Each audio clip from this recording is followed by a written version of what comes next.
bersama untuk menyelesaikan soalan. Biasanya musyawarah itu dilakukan secara bersama atau sendiri-sendiri? Bersama, ya. Biasanya kalau musyawarah itu dilakukan untuk mengambil keputusan. Biasanya itu yang diambil keputusannya itu suara terbanyak atau suara paling sedikit ya. Yuk, suara terbanyak atau suara paling sedikit ya? Iya, suara terbanyak. Musyawarah itu diambil untuk mencapai mufakat. Lalu musyawarah juga setelah musyawarah menemukan titik temu mencapai mufakat yang tidak sesuai dengan inti dari musyawarah itu harus menerima dengan rendah hati, harus menerima dengan lapang dada, juga harus mengikuti hasil keputusan bersama. Ada yang tahu nggak kegiatan musyawarah apa saja contohnya di desa-desa? Ada yang tahu nggak? Seperti semisal kita menentukan di desa, kita menentukan ketua RT.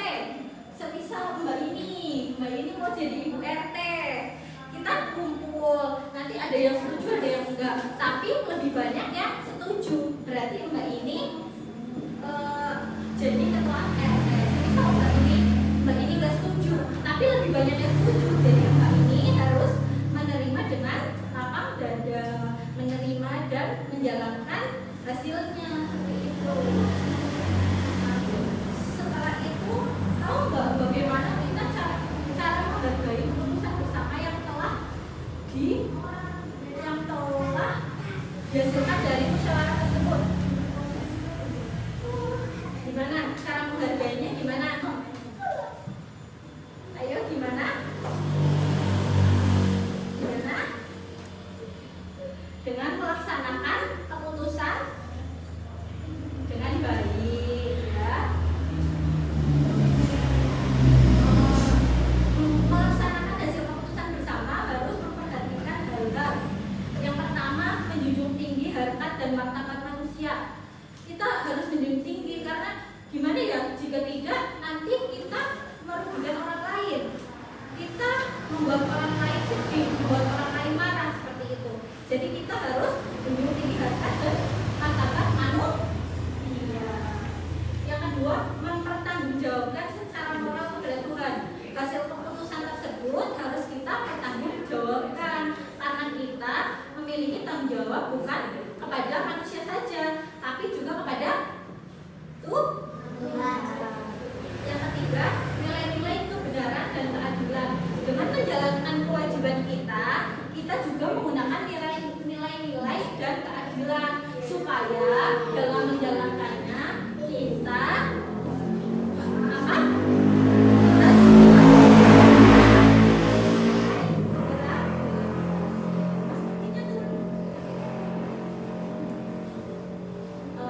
setelah mempelajari materi tersebut, kita akan melakukan evaluasi. Evaluasinya berupa soal. Nanti dijawab bareng-bareng ya, yang kompak ya. Oke?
Dan yang keempat, berantakan. Kalau dalam musyawarah kita harus saling menghormati. Iya, menghormati. Yang kedua, Mbak, baca. Musyawarah dapat memperkokoh. Musyawarah dapat memperkokoh. Yang pertama A, kerukunan, B, permusuhan, C, pertengkaran, dan D, perkelahian. Musyawarah itu dapat memperkokoh apa ya? Kerukunan. Iya, kerukunan. Lalu yang ketiga, Mbak.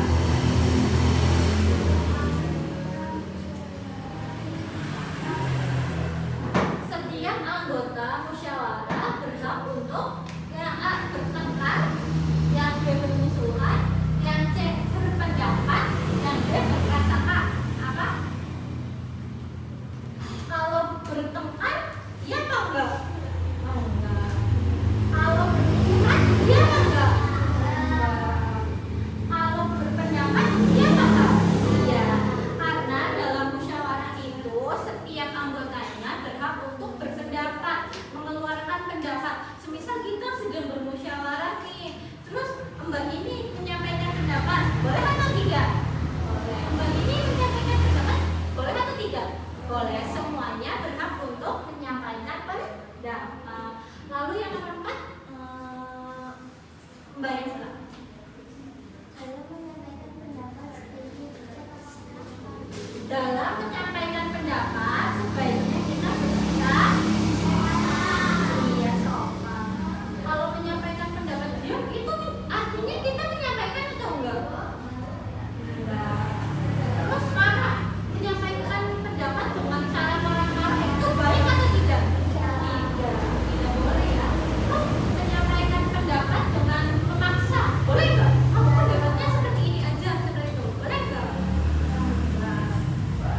Jadi dari inti materi kali ini mengenai musyawarah, dalam musyawarah itu kita harus saling menghargai berbagai pendapat dari anggota. Lalu musyawarah itu dapat memperkokoh kerukunan antar anggotanya. Semisal kita di dalam masyarakat ini bermusyawarah, berarti kita dalam masyarakat ini akan memperkokoh hubungan kekeluargaan. Lalu setiap anggota masyarakat berhak untuk berpendapat. Iya, setiap anggotanya berhak untuk berpendapat. Siapapun itu ya Mas ya, diperhatikan ya. Terus dalam menyampaikan pendapat itu kita menyampaikan pendapatnya dengan baik, dengan sopan, supaya pendengarnya pun ikut mendengarkan dengan baik dan masukannya pun dapat diterima dengan baik. Lalu selanjutnya kita akan mempelajari mengenai perkalian dan pembagian. Ada yang sudah paham mengenai perkalian dan pembagian? Selanjutnya kita akan belajar mengenai perkalian dan pembagian. Ada yang sudah paham mengenai perkalian dan pembagian? Ya, nanti kita bahas bareng-bareng ya. Juga nanti kalau ada soal kita jawab bareng-bareng. Nih, saya sudah contoh ya. Contohnya 5 kali 5. Ini kalau langsung jawab bisa langsung jawab berapa? 2. Tapi kalau dengan cara sederhana 5 kali 5 berarti 5 tambah 5 berapa kali? 5 kali tambah 5 tambah 5 tambah dengan 25. Ini cara yang tidak pakai cerita. Jika ada nih, semisal saya membuat soal cerita, Ani membeli 2 bungkus permen. Di dalam 1 bungkus tersebut berisi 2 permen. Berarti cara mengerjakannya 2 dikali dalam 1 bungkus permen terdapat 2 buah permen. Berarti dikali 2. Berarti 2 kali 2 berapa? 4.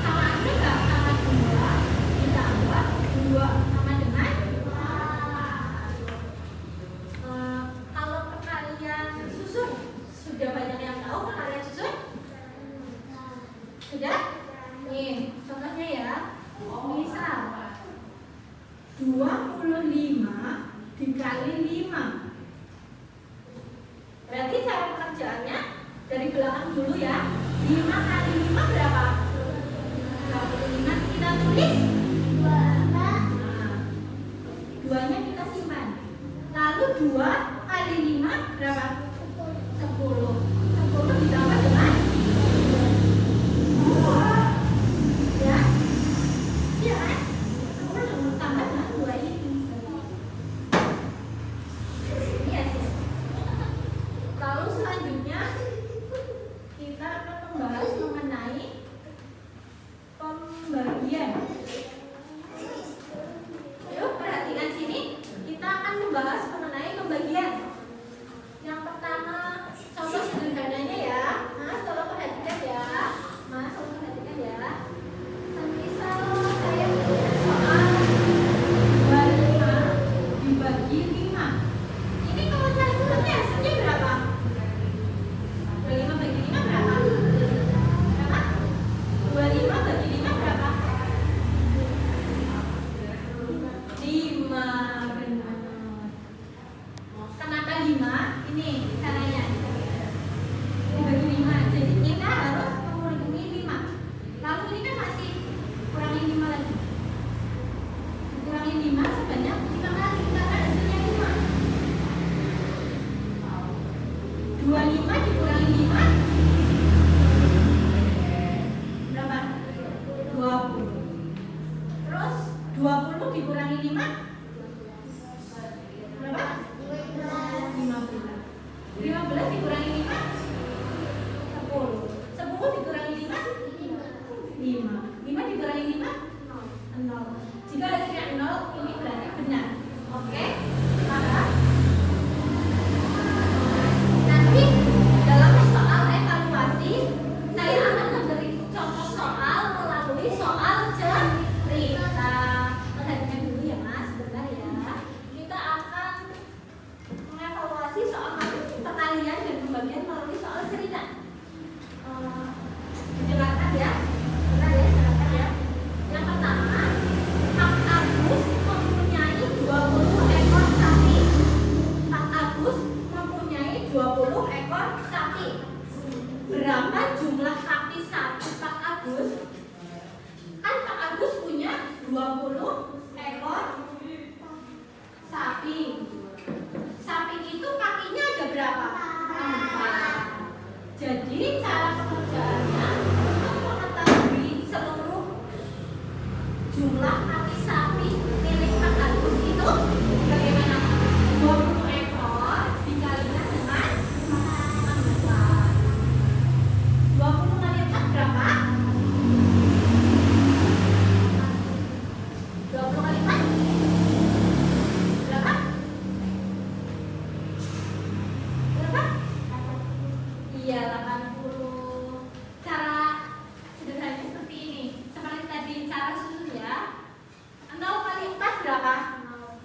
2 kali 4 8. Jadi berapa? 80. Lalu kita akan mempelajari juga soal cerita dari pembagian. Didengarkan ya. Jika ayah membeli 20 kali kue untuk adik-adiknya, ya. Ayah membeli 20 kali kue untuk adik-adiknya. Jika kue, Mas sebentar ya. Sebentar ya Mas, sebentar ya. Perhatikan dulu ya, sebentar ya. Perhatikan. Lanjut ke soal ya. Sebentar ya Mas, sebentar ya. Jika ayah membeli 24 kue dan kue tersebut akan dibagi kepada 6 anaknya. Berarti 24 kue dibagi berapa tadi? 6. Berarti berapa? 24 dibagi 6 berapa? 24 dibagi 6 kayak gini aja. Kalau belum paham berarti 24. Kenapa 6 di sini? Karena soalnya 6 kita senang aja. Dikurangi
8 kelereng dan dibagi menjadi 2 kelompok. Berarti kelereng tersebut kita bagi 2.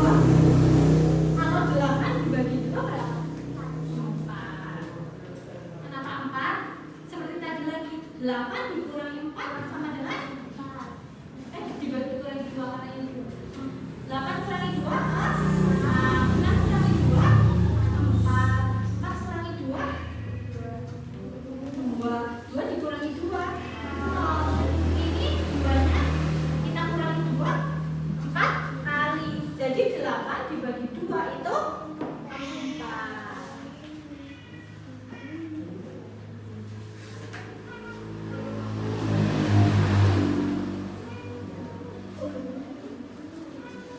Sebelum kita lanjut materi selanjutnya, tepuk semangat.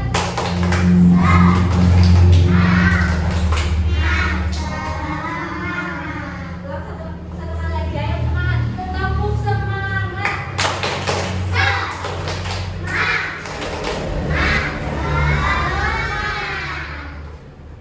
Kita akan belajar mengenai ilmu pengetahuan alam, yaitu mengenai sumber energi. Sumber energi terbesar di bumi itu apa? Ada yang tahu nggak? Ada yang tahu nggak? Yang menyinari kita dari pagi sampai sore, tahu nggak? Matahari. Nggak apa-apa, jawab aja yang keren, nggak apa-apa.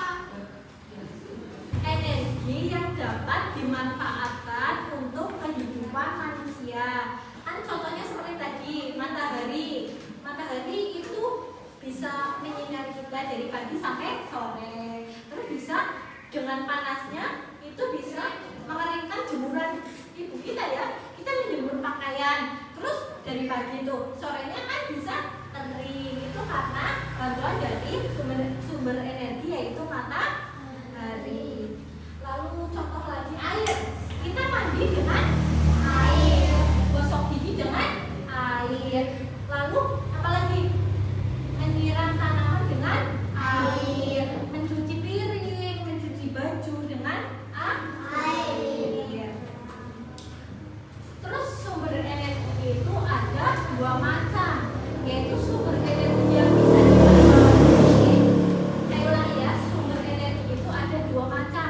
Sumber energi yang dapat diperbarui dan tidak dapat diperbarui.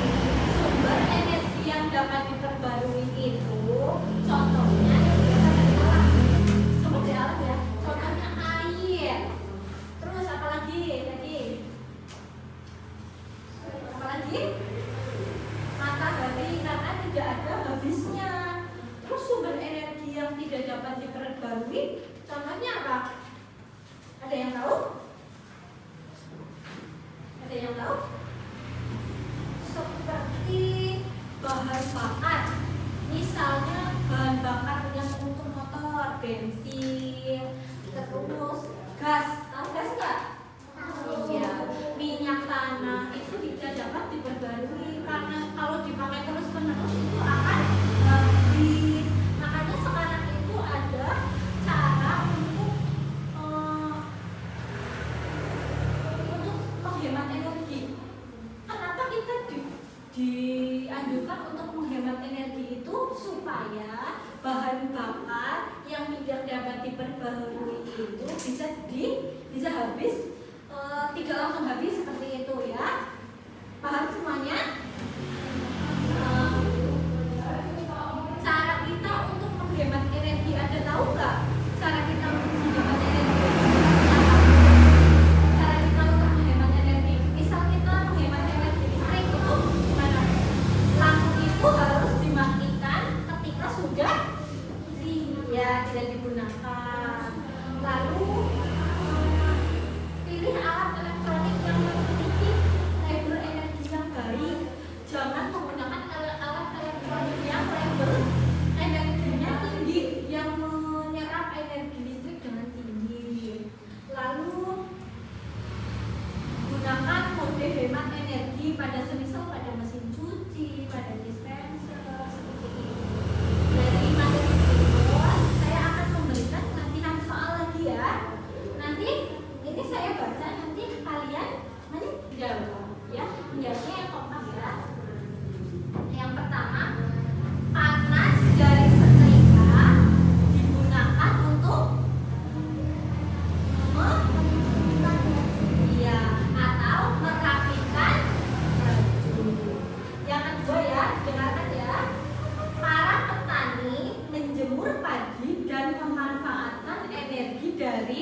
ketiga, lampu dapat menyala karena mendapatkan energi listrik.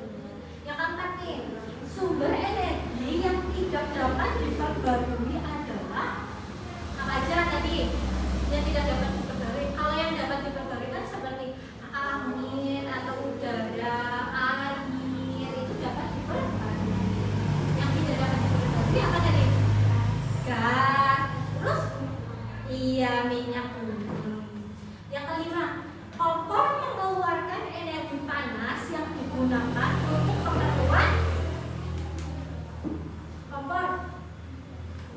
kompor mengeluarkan energi panas yang digunakan untuk keperluan kalau ibu masak. Iya benar. Jadi kesimpulannya pada hari ini kita telah belajar mengenai manfaat dari musyawarah. Yang pertama tadi kita belajar mengenai musyawarah. Musyawarah itu dilakukan untuk mencapai tujuan bersama, mencapai keputusan bersama yang akan dijalankan dengan lapang dada, dengan rendah hati. Lalu selanjutnya kita belajar mengenai perkalian dan pembagian. Dalam kehidupan sehari-hari kita juga sering apa? Menjumpai materi-materi tersebut sebenarnya ya, seperti tadi yang sudah saya berikan contohnya. Lalu kemudian kita belajar mengenai sumber energi. Sumber energi itu ada yang dapat diperbarui dan tidak dapat diperbarui. Jadi untuk menanggulangi supaya sumber energi yang tidak dapat diperbarui itu tetap terjaga, kita harus menghemat energi.